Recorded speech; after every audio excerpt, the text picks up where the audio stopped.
நீங்கள் இருக்கிற தொகுதியில் வந்து எவ்வாறான நாம் தமிழருக்கு எவ்வாறான ஒரு சப்போர்ட் இருக்குது? ஆக்சுவலாக எங்கள் தொகுதி மன்னார்குடி தொகுதியில் பார்த்தீங்கன்னா கடந்த 3 முறையாக திமுக தான் வென்றிருக்குது. திமுக தான் வென்றிருக்குது. இப்போ இந்த முறை வந்து நிறைய ஒரு நேர்மறையான ஒரு மாற்றங்களை பார்க்குறோம். குறிப்பாக என்னுடைய கிராமத்திலேயே பார்த்தீங்கன்னா முந்தானைத்து ஒரு பெரிய மாபெரும் ஒரு வாக்கு கேட்பு இது நடந்தது. நாம் தமிழர் வேட்பாளர் மருத்துவர் ஐயா இளரா பாரதி செல்வன் சொல்லிட்டு அவர் ஒரு இதய மருத்துவர். அவர் தான் வந்து எங்களுடைய தொகுதி வேட்பாளராக நிற்கிறாரு.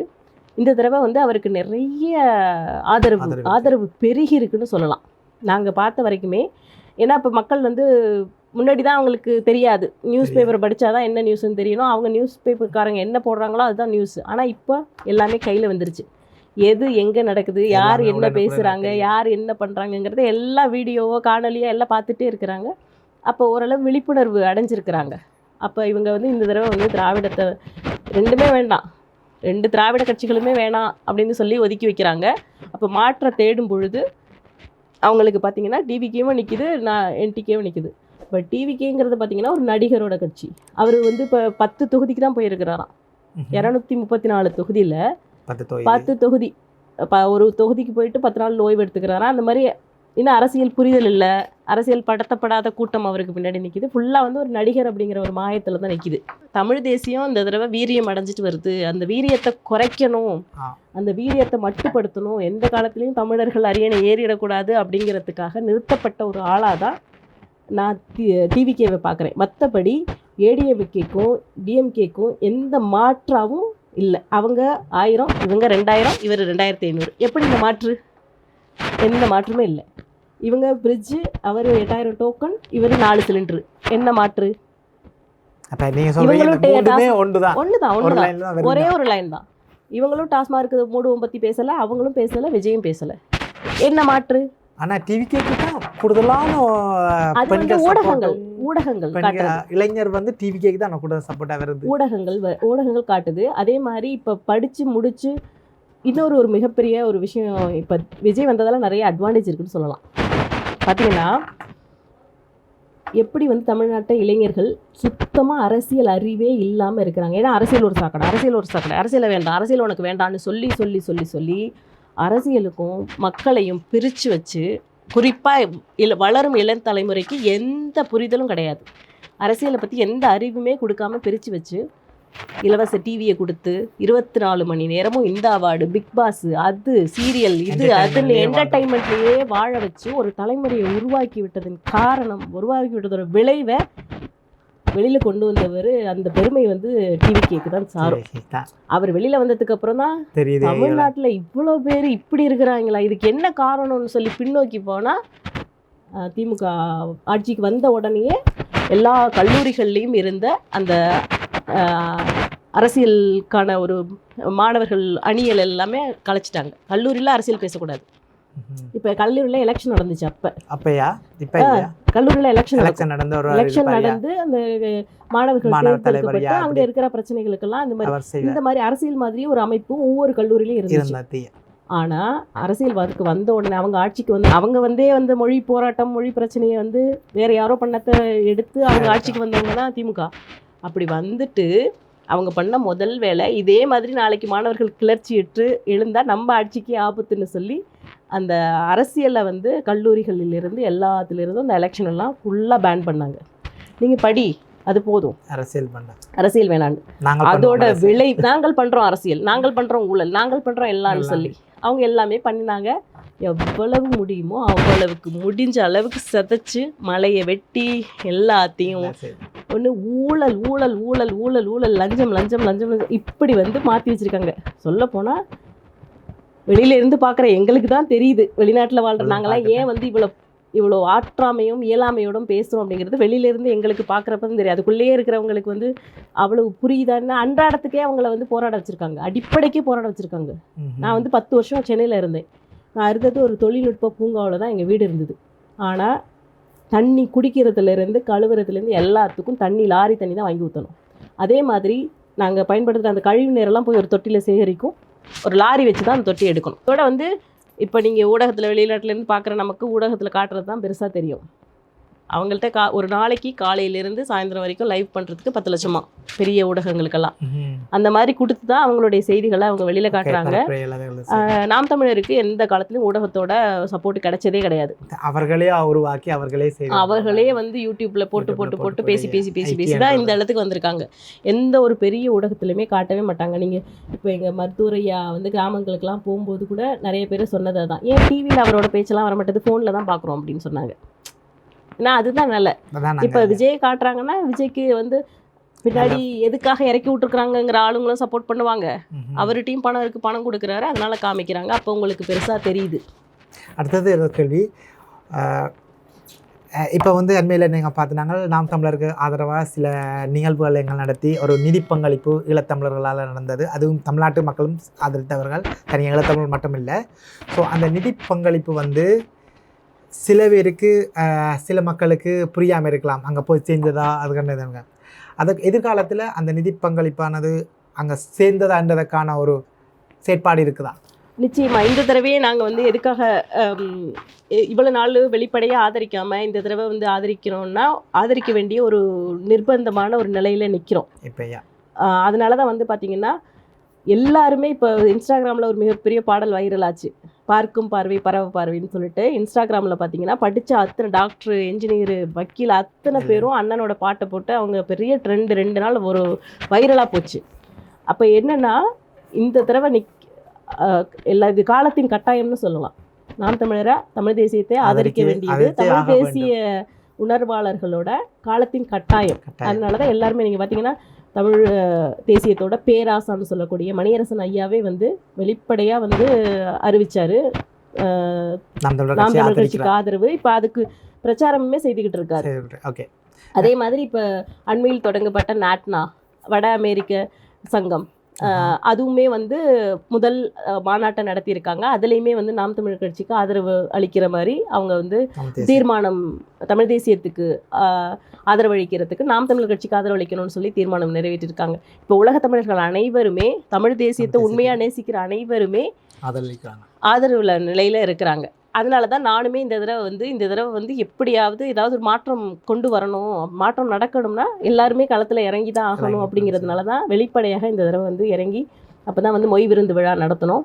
அதுக்கு முன்னாடி இணைய வழியில் அண்ணனை சந்தித்து பேசணும். அதுக்கப்புறம் அந்த மொய் விருந்து அதை தொடர்ச்சியாக நடத்தணும். நம்மளால் வெளிநாட்டில் இருக்கிற நம்மளால் வந்து இனமாகவும் பணமாகவும் தான் நிற்க முடியும். அப்படிங்கிறதுனால தான் அது வந்து நேரடியாக வந்து நிதி கொடுங்க அப்படின்னு சொல்லி நம்ம கேட்குறவங்களுக்கும் சங்கடம், கொடுக்குறவங்களுக்கும் சங்கடம். அதனால தான் வந்துட்டு வயிறார சாப்பிடுங்க, முடிஞ்சத்தை கொடுங்க அப்படிங்கிற 2 பேருக்குமே சங்கடம் இல்லாத ஒரு நிகழ்வாக இருக்கணுங்கிறதுனால தான் அந்த நிகழ்வு. அது மாதிரி நிறைய பேர் வந்தாங்க, ஆதரவு கொடுத்தாங்க. நாங்கள் எதிர்பார்த்த அளவு நிதி கிடைக்கிறதுனாலும் ஓரளவு நிதி கிடைச்சிது. அதையும் நாங்கள் வெளிப்படையாக எல்லாருக்குமே அறிவித்தோம், எவ்வளோ வந்தது, எவ்வளோ செலவு, எவ்வளோ பாக்கி கையிருப்பு எவ்வளோ இருந்து அனுப்ப போகிறோம் அப்படின்னு சொல்லி போட்டிருந்தோம். சொல்லப்போனால் கொடுத்த ஒவ்வொருத்தரோட பேர் லிஸ்ட்டுமே எங்கிட்ட இருக்குது. அதை வந்து கொடுத்தவங்களே வந்து வெளியிட வேணாம், எங்கள் பேரை வெளியிட வேண்டாம்னு கேட்டுக்கொண்டதால தான் நாங்கள் அந்த லிஸ்ட்டு வெளியிடாமல் ஃபைனலாக இவ்வளோ அமௌண்ட்டு வரவு செலவு கொடுக்கறது அப்படின்னு சொல்லி ஒரு முடிவுக்கு வந்தோம். அதை நான் வெளிப்படையாகவே முகநூல், வாட்ஸ்அப் எல்லாத்துலேயுமே யாரெல்லாம் அழைச்சிருந்தனோ எல்லாருக்குமே நான் அந்த இதை வந்து சமர்ப்பித்தோம். இது வந்து அங்கே போய் சேர்ந்துச்சா அப்படின்னு பார்த்தீங்கன்னா, நாங்கள் வந்து இங்கே பன்னாட்டு செயற்களம் செயல்படுது. அவங்க தான் வந்து உலக தமிழர்கள் எல்லா நாட்டிலும் இருக்கிற நாம் தமிழர் கட்சியோட செயல்பாட்டர்களெல்லாம் ஒன்றா இணைச்சி வச்சுருக்கிறவங்க, அவங்க வழியாக தான் நாங்கள் அனுப்புவோம். ஸோ அவங்களுக்கு தான் நாங்கள் கையளித்தோம். எங்கள் மான்சியல் சார்பாக நாம் தமிழர் கட்சிக்கு இவ்வளோ நிதி சேர்ந்துருக்கு, அதை நாங்கள் கொடுக்குறோம் அப்படின்னு சொல்லி கொடுத்துருந்தோம். அவங்க அதை வாங்கி எந்தெந்த தொகுதிக்கு நிதி தேவைப்படுது. Okay okay yeah. ஸோ இது வந்து வெளிநாட்டிலேருந்து பணம் அனுப்பினவங்க சைடு நான் பார்க்குறது. இதுவே வந்து அந்த பணம் போய் முறையாக சேர்ந்துச்சா அப்படிங்கிற சைட்லேருந்து நான் பதில் சொல்லணும்னா, நான் மன்னார்குடி தொகுதியில் உள்ள அந்த வேட்பாளருக்கு ஆதரவாக தான் நாங்கள் செயல்பட்டுருக்கோம். ஸோ பன்னாட்டு செயற்களத்தின் ஊடாக எங்கள் மன்னார்குடி தொகுதிக்குன்னு 1 லட்சம் ரூபாய் வந்து நிதியை வந்து போட்டாங்க. அந்த ரெசிப்ட்டுமே நானே நானும் அந்த குழுவில் இருக்கிறதால எனக்கு தெரியும். முறையாக அங்கே அந்த பணம் அனுப்பப்பட்டுச்சு. அங்கே அந்த பணத்தை பெற்றுக்கொண்டு அவங்க என்ன பண்ணாங்கன்னா, துண்டறிக்கை அச்சிடுறது, அந்த தேர்தல் பரப்புரைக்கு போகும்போது ஒவ்வொரு வீட்டுக்கு கொடுக்குறாங்க இல்லைங்களா துண்டறிக்கை, அங்கங்கே வந்து சின்னம் வரைகிறதுக்கான அந்த செலவுகள், அப்புறம் அங்கங்கே ஒற்ற பதாகைகள் வைக்கிறதுக்கான செலவுகள், பரப்புரைக்கு போகிறதுக்கு தேவையான வாகனங்கள், பரப்புரைக்கு தேவையான அந்த உணவு, பரப்புரைக்கு வர்றவங்களுக்கு மதிய உணவு, அப்புறம் வந்து காஃபி டீ வாங்கி கொடுக்கறதுக்கான இந்த செலவுகள் தான். ஒவ்வொரு நாளும் எந்த ஏரியாவுக்கு பரப்புரைக்கு போகிறாங்க, எவ்வளவு செலவாகுதுங்கிற கணக்குகள் எல்லாம் அவங்க முறையாக பராமரிச்சுட்டு வர்றாங்க. சொல்லப்போனால் நம்ம கொடுத்த பணத்தை விட எங்கள் களத்தில் பணம் அதிகமாக தான் தேவைப்படுது. ஏன்னா கோடிகளில் செலவு பண்ணுறதுக்கு ஏடிஎம்கே டிஎம்கே டிவிக்கு எல்லாம் இருக்கும் பொழுது என்டிகே கிட்ட அவ்வளோ பணம் இல்லை. நம்ம கொடுக்குற பணம் வந்து ஓங்கி அடிக்கிறது தாங்கி அடிக்கிறதுன்னு சொல்லுவாங்க எங்கள் ஊரில். அந்த மாதிரி தான் பயன்படுது. அங்கே வர்ற ஒவ்வொரு பிள்ளைகளும் உணர்வுகளோடு வர்றதால அவங்க யாரும் பணத்தை எதிர்பார்த்து வந்து வேலை செய்கிறதில்ல. அவங்க கை காசு போட்டு தான் பெட்ரோல் போட்டு வர்றாங்க, அவங்க கை காசு கொடுத்து தான் சாப்பிட்டுக்கிறாங்க, அவங்க கை காசு கொடுத்து தான் டீ குடிச்சுக்கிறாங்க. அவங்களுடைய நேரத்தையும் போட்டு அந்த உணர்வோடு வந்து நிற்கிற பிள்ளைகள்ங்கிற களத்தில் வந்து அதுதான் முறையாக அது செயல்படுத்தப்படுது. ஒவ்வொரு இது முடிஞ்சதுக்கப்புறமும் அதுக்கான இப்போ மாநாடுக்கு நாங்கள் கொடுத்துருந்தோம், மக்களின் மாநாட்டுக்கு நிதி கொடுத்துருந்தோம். அந்த மக்களின் மாநாடு முடிஞ்சதுக்கு பிறகு எங்களுக்கு அந்த நிதி வந்து இப்போ மன்னார்குடி தொகுதியில் இருக்கிறதால எனக்கு தெரியும். எனக்கு அந்த என்ன செலவுங்கிற அந்த இது வந்து எனக்கு ப்ராப்பராக அந்த இதை கொடுத்துருந்தாங்க. இவ்வளோ பணம் வந்துச்சு, ஆமாம் இவ்வளோ பணம் வந்துச்சு, இவ்வளோ செலவாச்சு, பாக்கி கையிருப்பு இவ்வளவு இருக்குது அப்படிங்கிறது அவங்க வந்து கொடுத்துருவாங்க. அது பேங்க் ஸ்டேட்மெண்ட்டோடையே கொடுக்குறாங்க ப்ராப்பராக. அடுத்ததான் அவங்களோட கேட்க வர கேள்வி, அதாவது கனடாவில் முற்றியில் வந்து எவ்வாறான உங்களுக்கு ஆதரவு இருக்குது, மற்ற ஈழத்தமிழர்கள் எப்படி ஆதரவு அளிக்கிறார்கள், இல்லது தமிழ்நாட்டு மக்கள் எப்படி அது உங்களுக்கு ஆதரவளிக்கிறாங்க? நாம் தமிழர் ஈழத்தமிழர்கள் எப்போவுமே தமிழ் தேசியத்தின் பக்கம் தான் நிற்பாங்க. அவங்களுடைய ஆதரவு எப்போவுமே தமிழ் தேசியம் பக்கம், தலைவர் பக்கம் தான். தலைவரோட தலைவரை வந்து தன்னுடைய கொள்கை தலைவராக கொண்ட தமிழ் தேசிய அதாவது நாம் தமிழர் கட்சியை ஈழத்தமிழர்கள் ஆதரிப்பதில் எந்த வியப்பும் இல்லை. அவங்க ஆதரித்து தான் நிற்கிறாங்க. அவங்களுடைய ஆதரவு வந்து எப்போவுமே இருக்கும். அது வந்து இங்கே மான்ட்ரீலில் மட்டும் இல்லை, பன்னாட்டு செயற்களத்தில் இருக்கிறதால லண்டன், ஆஸ்திரேலியா, உலக நாடுகள் அத்தனை பேரில் உள்ள ஈழத்தமிழ் உறவுகளோடையும் பேசக்கூடிய வாய்ப்பு எனக்கு கிடைக்கும் பொழுது நான் அதை பார்க்குறேன். அவர்களுடைய ஆதரவு வந்து எப்போவும் நாம் தமிழர் கட்சிக்கு தான், தமிழ் தேசியத்துக்கு தான் அவங்களுடைய ஆதரவு. தமிழ் தேசியத்தை ஆதரிக்கிறதால நாம் தமிழர் கட்சிக்கு அந்த நிலைப்பாடு கொண்டு இருக்கிறதால அவங்க ஃபுல் ஆதரவு பார்க்குறேன். தமிழ்நாட்டு தமிழர்கள், புலம்பெயர்ந்த தமிழர்கள் பெரும்பாலும் இங்கே வெளியில் வர்றதும் இல்லை, அரசியல் பேசுகிறதும் இல்லை. அவங்க நிறைய பேர் இருக்கிறாங்களே இங்கே தமிழ்நாட்டில், நிறைய பேர் இருக்கிறாங்க. அவங்க எல்லாருமே வந்து தொழில் சம்பந்தமாக வந்து குறை சொல்கிறேன்னு நினைக்க வேண்டாம். அவங்கவுங்க வேலையை பார்த்துட்டு இருப்பாங்களே தவிர இந்த மாதிரி பொது வேலைகளில் வந்து வெளிப்படையாக வர்றதோ செய்கிறதையும் நான் பார்க்கல. குறிப்பாக அந்த அரசியல் பக்கம்லாம் அவங்க பேசியும் நான் பார்க்கல. அது என்ன நிலைப்பாடு கொண்டிருக்காங்கங்கிறது எனக்கு என்னாலும் புரிஞ்சிக்க முடியல. அதனால் அதை பற்றி கருத்து சொல்கிறதுக்கு எனக்கு தெரியல. ஈழத்தமிழ் வந்து ஃபுல்லாக ஆதரவு இருக்குது. இதுக்கு இந்த செயற்பாட்டில் இருக்கிறதால உங்களுக்கு எவ்வளோ வகையான அந்த ஸ்டாக்குகள் எவ்வளோவான அந்த ஃபேஸ் பண்ணுறீங்க? அந்த இல்லை, இப்போ நான் ரொம்ப நாளெல்லாம் இல்லை, எனக்கு பிடிக்கும் தமிழ் தேசியம் கோட்பாடுங்கிறதுனால எனக்கு பிடிக்கும். நான் வெளிப்படையாக இந்த தடவை இறங்கி நிற்க வேண்டிய ஒரு காலத்தின் கட்டாயம் சொன்னேன் இல்லையா? இந்த தடவை நாம் தமிழர் கட்சியை ஆதரிக்க வேண்டியது தமிழ் தேசிய உணர்வுள்ளவர்களுடைய காலத்தின் கட்டாயம். அதனால தான் இந்த தடவை வெளிப்படையாக இறங்கினோம். அதே மாதிரி எங்கள் தொகுதியில் என்னுடைய சொந்த ஊர்லேயும் வந்து ஒரு மாற்றம் வரணும், ரொம்ப மோசமான நிலைமை போயிட்டுருக்குது அப்படிங்கிறதெல்லாம் நான் கேள்விப்பட்டு, நிச்சயமாக நம்மளால் இங்கே வெளிநாட்டில் இருந்து நம்ம ஊருக்கு என்ன பண்ண முடியும், நம்மளால் முடிஞ்ச பங்களிப்பை இது பண்ணணும்னு தான் நான் வெளிப்படையாக இந்த தடவை இறங்கினது. வெளிப்படையாக என்னுடைய நிலைப்பாடையும் ஆதரவையும் தெரிவிக்கிறதுக்கும் அதற்கான 2-3 நிகழ்வுகள் தொடர்ந்து எடுக்கிற மாதிரி இருந்தது. முதல்ல அண்ணன் சந்திக்கிற மாதிரி இருந்தது. அப்புறம் அது தொடர்ந்து அவருக்கு நிதி கொடுக்கணும் அப்படிங்கிறப்ப ஒரு நிகழ்வு முன்னெடுக்கிற மாதிரி இருந்தது. அதுக்கப்புறம் இந்த பரப்புரையிலையும் கொஞ்சம் பங்கெடுத்து உலகத்தில் நம்மளால் மாற்ற முடியாது, குறைந்தபட்சம் என் ஊர் மக்களை, என் ஊர் உறவுகளையாவது கொஞ்சம் பேரை மாற்ற முடியுமா அப்படிங்கிற ஒரு நப்பாசையில் தான் நான் இதுக்குள்ளே இறங்கினேன். இதில் பெருசாக சவால்கள் அப்படின்னு ஒன்றும் சொல்ல முடியாது. அண்ணன் களத்தில் ரொம்ப நாளாக இருக்கிறவங்க சந்திக்காத சவால்லாம் நமக்கு பெருசாக ஒன்றும் இல்லை. அப்பப்போ சில பின்னூட்டங்கள் வரும். அதை பார்க்கும்பொழுது சில சமயம் வருத்தமாகவும் இருக்கும், கோபமாகவும் வரும். ஏன் இவ்வளோ அறிவு புரிவுதல் இல்லாமல் இருக்கிறாங்க அப்படின்னு, நாகரிகம் இல்லாமல் பேசுகிறாங்க அப்படின்னு தோணும். அப்புறம் போய் பார்த்தா அதெல்லாம் பூட்டு வைக்கப்பட்ட போலி கணக்குகளாக இருக்கும். அப்போ அதெல்லாம் புறந்தள்ளிட்டு நம்ம வேலையை பார்த்துட்டு போயிட்டு இருக்க வேண்டியதான். நீங்கள் எங்கென்ன மனசுக்கு என்ன செய்யுது சரியான படுதோ அதை செய்துட்டா அதுதான் எங்கள் அம்மா எல்லாருமே அதான் சொல்லுவாங்க, அவளுக்கு என்ன சரின்னு படுதோ அதை தான் செய்வா. அப்படி அடம் பிடிச்ச கழுதுன்னு கூட சொல்லுவாங்கன்னு வச்சுக்கோங்களேன். ஆனால் என் மனசுக்கு எது சரியோ நம்ம அதை பண்ணிகிட்டே போயிட்டு இருக்க வேண்டியதான். அதில் வரத்தான் செய்யும். அதெல்லாம் நம்மளை பக்குவப்படுத்துறதுக்கான ஒரு வழிமுறைகள் தான்.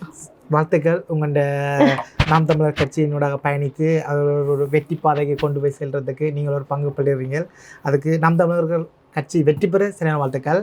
கடைசியாக ஒரு சின்ன கேள்வி, நாம் தமிழர் கட்சி இந்த முறை தேர்தலில் வெற்றி பெறுமா? வெற்றி பெறுறதுக்குரிய சாத்தியம் இருக்கா? நிறைய இருக்குது. எங்கே பார்த்தாலும் ஆதரவு பெருகி இருக்குது. ஆனால் ஊடகங்கள் காட்டாது. அதை ஊடகங்கள் வழியாக மெயின் ஸ்ட்ரீம் மீடியா வந்து அதை காட்டுறதே இல்லை. ஆனால் ஒவ்வொரு இதுக்கும் வந்து கூடுற பெருந்திரளாக மக்கள் வந்து தானாக தன்னெழுச்சியாக ஓடி வராங்க. இப்போ வந்து மற்ற கட்சிகளில் இருக்கிற கூட்டங்களை பெருசாக காட்டுவாங்க. ஆனால் அதுக்குன்னு ஏஜென்ட் வச்சுருக்காங்க. 200 கொடுத்து 300 கொடுத்து காலையிலேருந்து இத்தனை மணி நேரம் வந்து நின்று. அன்றைக்கி கூட ஒரு காணொலியை பார்த்தேன். காசு கொடுத்து கூட்டிகிட்டு வந்து மலர் தூவுறதுக்காக ஆட்களை நிற்க வச்சுருக்குறாங்க. ஆனால் நான் யாருன்னா டிஎம்கே, ஆனால் வந்தது நாம் தமிழர் கட்சி. அவங்க காசு கொடுத்தாங்க, வேட்பாளர் வந்தால் மலர் தூவ சொன்னாங்க. அது யார் என்னெல்லாம் எங்களுக்கு தெரியாதுன்னு சொல்லி நாம் தமிழருக்கு மலர் தூவுற அந்த ஒரு காணொலியை பார்த்தேன். இதுவே சாட்சி. அது மாதிரி காசு கொடுத்து கூட்டிகிட்டு வர கூட்டம் இல்லை, இது தானாக சேர்ந்து தானாக காசை கொடுக்குற கூட்டமாக இருக்குது. அதனால வீடியோவில் பார்த்தேன் எல்லாருமே காசுகள் குடிக்கணும் போய். நிச்சயமாக அதனால் இந்த தடவை வாய்ப்பு வந்து பிரகாசமாக இருக்குது. ஒரு பெரும் படையே வந்து நாடாளுமன்ற அதாவது சட்டமன்றத்துக்குள்ளே போகும். அண்ணன் குரல் சட்டமன்றத்தில் ஒலிக்கும். அண்ணனோட குரல் ஒலிக்கிறதுக்கான அந்த மே 4 வாக்கு இன்னைக்கு முடியட்டும். அன்னைக்கு ஒரு மிகப்பெரிய ஒரு மாற்றம் இருக்குது. அண்ணன் ஒரு ஆள் உள்ளே போனாலுமே 234 தொகுதி சட்டமன்ற வேட்பாளருக்கும் சமம். எல்லாத்தையுமே அவர் கேட்டுருவார். அவர் மட்டும் இல்லை, அவரோட பெரும் படையே போப்பது எங்களுடைய நம்பிக்கை. இது நாங்கள் களத்தை கவனிச்சிட்டே வர்றோம், தொடர்ந்து அதில் இது பண்ணுறதால நிச்சயமாக வெற்றி பெறுவார்கள். உண்மையிலேயே அவர்கள் வெற்றி பெறுவது வந்து அவர்கள் சீமானண்ணா வெற்றி நாம் தமிழ் கட்சி கிடையாது, தமிழ் தேசியம் வெல்லுது. ஒரு சின்ன அரங்கில் ஒரு சிறு கூட்டமாக பேசி கூடி கலைந்த தமிழ் தேசியம் அரசியல் அதிகாரத்தோட சட்டமன்றத்தில் நுழையுது. தமிழ் தேசியம் நுழையுது. ஸோ நாங்கள் எதிர்காலத்தில் தமிழ்நாட்டை தமிழன் தான் நாளோடுமென்ற ஒரு வரைவு வந்து எடுத்து வைத்தவர் வெகு தூரம் இல்லை. அதை செயற்படுத்துறதுக்கான காலம் நெருங்கி வந்துட்டுருக்குன்றது நீங்கள் உங்களோட செயற்பாடின் செயல்கள் மூலமாக உங்களோட இது மூலமாக கேள்விப்பட்டு நாங்கள் கேட்டிருக்கிறோம். ஸோ கடைசியில் முடிக்க முதல் நீங்கள் உங்களோட மக்கள், அதாவது உங்களில் இருக்கிற தொகுதி இல்லை தமிழ்நாட்டு மக்களுக்கு நாம் தமிழருக்கான ஏதாவது சொல்ல விரும்புகிறீங்களா? நிச்சயமாக எங்களுடைய தொகுதி மன்னார்குடி தொகுதிக்கு சொல்லணும்னா, எங்கள் தொகுதியோட வேட்பாளர் இளரா பாரதி செல்வன் அவர்கள் வந்து ஒரு மனிதநேய மருத்துவர். அவர் வந்து இந்த அரசியலுக்காக இன்னைக்காக வேட்பாளராக வந்தவரில் கிட்டத்தட்ட 15 வருடங்களுக்கு மேலாக பல்வேறு போராட்டங்களில் முன்னெடுத்தவர். மீத்தேன் கொண்டு வரும் பொழுது அதுக்கு எதிர்ப்பாக நின்று அந்த திட்டத்தை எதிர்த்து எங்களுடைய டெல்டா மாவட்டத்தை வந்து பாதுகாத்தவர். அதே மாதிரி பார்த்திங்கன்னா காவிரி உரிமை மீட்பு குழுவில் இருந்து போராடி காவிரி தண்ணீரை கொண்டு வரணும் அப்படின்னு சொல்லி, ஏன்னா காவிரி நீர் வந்தால் தான் எங்கள் விவசாயம் நடக்கும் எங்கள் பகுதியில், அதுக்காக போராடியவர். அதே மாதிரி தான் மேற்கொண்ட அந்த மருத்துவ பணியிலையும் ரொம்ப உண்மையாகவும் நேர்மையாகவும் உழைக்கிறவர். அவர் நினச்சிருந்தா மல்டி ஸ்பெஷாலிட்டி ஹாஸ்பிட்டல்லாம் இருக்குது, சென்னை பெரிய பெரிய அப்பல்லோ மாதிரியான ஆஸ்பத்திரிலாம் போய் ஒரு டாக்டரை இறஞ்சி கோடிகளில் வாங்கி சொகுசாக வாழ்ந்திருக்கலாம். அதையெல்லாம் விட்டுட்டு நான் சொந்த ஊரில், நான் படித்த ஊரில் என் மண்ணுக்கு தான் அதாவது சேவையாற்றுவேன்னு சொல்லி அந்த நோக்கத்தோடு இருக்கிற ஒரு உயர்ந்த மனிதர். அதனால் மன்னார்குடி தொகுதி மக்கள் வந்து அவரை தவற விட்டுறக்கூடாது. இது என்னுடைய தொகுதி மக்களுக்கு நான் சொல்கிறது. இதை தவிர 234 தொகுதியில் நிற்கிறவங்களுக்கு சொல்கிறேன், அத்தனை பிள்ளைகளும் சுத்தமான கரைபடியாத நேர்மையான கொள்கை உறுதி கொண்ட அந்தந்த தொகுதியை பற்றி ஃபிங்கர் டிப்ஸில் வச்சுருக்காங்க இன்ஃபர்மேஷன். அந்த ஒவ்வொரு தொகுதியிலையும் என்ன பிரச்சனைன்னு அவங்கள்ட்ட கேட்டால் அப்படியே சொல்கிறாங்க. அந்த பிரச்சனைகளை மட்டும் சொல்லலை, பிரச்சனைகளுக்கான தீர்வுகளையும் ப்ராக்டிக்கலாக இதெல்லாம் பாசிபிள், இதெல்லாம் பண்ணால் இது தீரும்னு சொல்கிற அளவுக்கு ஒரு அப்படி அறிவார்ந்த வேட்பாளர்கள் 234 தொகுதியில் நிற்கிறவங்களும். ஸோ தமிழ்நாட்டு மக்களுக்கு புலம்பெயர்ந்த தேசத்தில் ஊரை விட்டு மண்ணை விட்டு வெளியில் வந்து நின்று நாங்கள் பார்க்குற ஒரு தமிழ் பிள்ளைகளாக நாங்கள் சொல்கிறது ஒரே கடைசி நம்பிக்கை, பாக்கி இருக்கிற நிலங்களை வளங்களை காப்பாற்றுங்க, வாழ்க்கையை காப்பாற்றுங்க. நாளைக்கு நாங்கள் வந்து ஊர் திரும்பினால் கூட எங்களுக்கு வசிக்கிறதுக்கு ஒரு நல்ல இடத்த விட்டு கொடுங்க.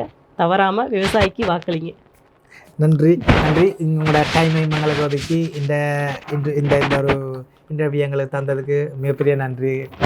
ரொம்ப நன்றி இந்த வாய்ப்பை ஏற்படுத்தி கொடுத்ததுக்கு. ஏன்னா என் மனசில் இருக்கிற எல்லா விஷயங்களையும் நான் முகநூலில் எழுதிக்கிட்டே இருந்தாலுமே இந்த மாதிரி ஒரு கான்வர்சேஷன் மூலமாக அதை வெளியில் கொண்டு வந்ததுக்கு மிக்க நன்றி. எப்பொழுதுமே நம் தமிழ் தேசியத்தின் பக்கம்தான். தமிழ் தேசியம் வெல்லும். தமிழ் தேசியம் நிச்சயமாக வெல்லும். நன்றி, வணக்கம். தேங்க்யூ.